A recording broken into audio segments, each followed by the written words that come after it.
ఆనందంగా ఉండు, గుండె చల్లగుండు. నేడు ప్రపంచ హృదయ దినోత్సవం. పొద్దున్నే లేచిన దగ్గర నుంచి రాత్రి పడుకునే వరకు అంతా ఉరుకుల పరుకుల జీవనం. శరీరం అలసిపోతుంది. అలాగని అదేం వ్యాయామం కాదు.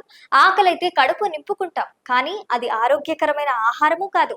నిద్రపోతున్నాం, అయితే అది మనసుకు తేలిక పడేంత కాదు. ఫలితంగా ఒత్తిడి, ప్రతికూల దృక్పథాలు పెరుగుతున్నాయి. వెరిసి 37 ఏళ్లు కాకుండానే అనేక మంది అధిక రక్తపోటు, గుండెపోటు, పక్షవాతం, మధుమేహం, ఊబకాయం, క్యాన్సర్ వంటి జీవనశైలి వ్యాధుల బారిన పడుతున్నారు.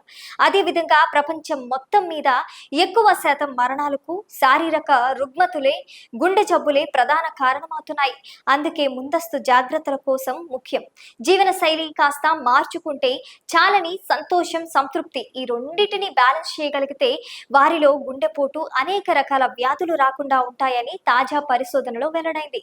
ఇలాంటి మరెన్నో వార్తల కోసం the leaders voice news channel ని సబ్స్క్రైబ్ చేసుకోండి. Thank you.